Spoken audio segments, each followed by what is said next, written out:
দেশের আলেম সমাজকে আমরা রাষ্ট্রীয়ভাবে সম্মানিত করব।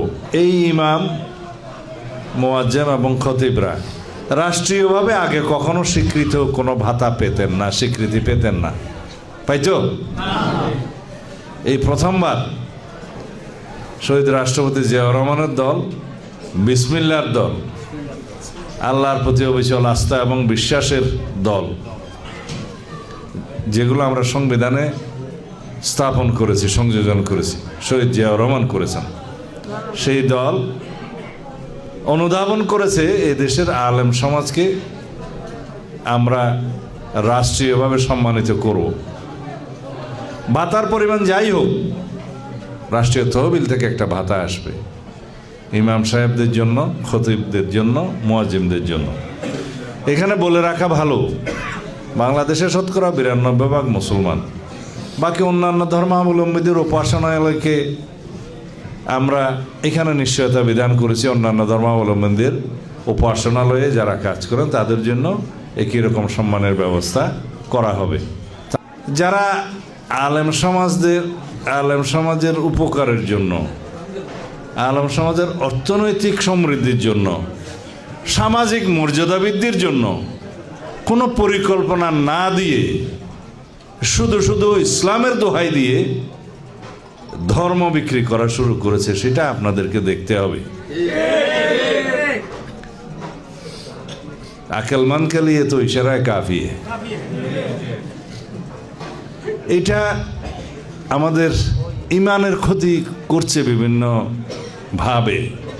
এই যে আমরা একটা দলের নামের পিছনে ইসলাম আছে, সেজন্য কি ওইটা পুরা ইসলাম হয়ে গেল? তাহলে তো আমরা যা নুরুল ইসলাম আছি সবগুলো ইসলাম। এইভাবে একটা বিভ্রান্তি সৃষ্টি করছে, বিশেষ করে নারী সমাজের মধ্যে। তারা এটা খুব বেশি অনুপ্রবেশ করার চেষ্টা করছে। আমাদের সরল মনা, আমাদের মা বোনদেরকে যে বিভিন্নভাবে বিভ্রান্ত করার চেষ্টা করছে। যদি কোনো মার্কাতে ভোট দিলে জান্নাত পাওয়া যেত, তাহলে আশরাফুল আলম মাদ্রাসার মধ্যে পড়াশোনা করার আর দরকার কি? কোন রকম একটা মার্কা বরাবর ভোট দিতে হইত। আমি শুনছি ভিডিওতে কেউ কেউ বলছে, এইবার যদি আল্লাহর দিকে তাকাইয়া, রসুলের দিকে তাকাইয়া যদি দয়া করে এই মার্কায় একটা ভোট দেন, তাহলে পরে জান্নাত নিশ্চিত। নাউজুবিল্লাহ।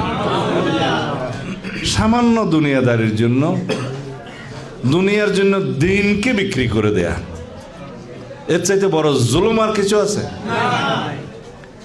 তো সুতরাং এইগুলোর বিপরীতে, আমি তো বাঙাল মানুষ, আমি বললে মানুষে কম শুনবে, কিন্তু আপনারা সবাই আলেম, আপনারা দিনের রক্ষক, দিনের প্রচারক, ইসলামের রক্ষক, প্রচারক। আপনারা এই কথাগুলো দয়া করে সর্বত্র বলবেন। সুতরাং দুনিয়ার জন্য দিনকে যেন কেউ বিক্রি না করে, ভোটের বিনিময়ে কেউ যেন জান্নাত বিক্রি না করে।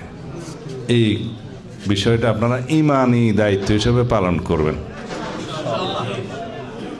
দরকার আছে এই জন্য যে টুপি মাথায় দিয়ে দাড়ি রেখে ইসলামের ক্ষতি করা খুবই সহজ। একজন অন্য ধর্মের লোক বা আমরা যাকে জানি ইসলামের বিপক্ষের লোক, তারা কি বলতে পারে সেটা মানুষ বোঝে। কিন্তু যদি দাড়ি টুপি দিয়ে ধর্মের দোহাই দিয়ে কথা বলে, তখন বিভ্রান্তি করা খুব সহজ হয়। এই কাজটাই তারা করছে। নাউজুবিল্লাহ। আর আমরা সবাই আচরণবিধি মেনে চলব, নির্বাচনের পরিবেশ রক্ষা করব।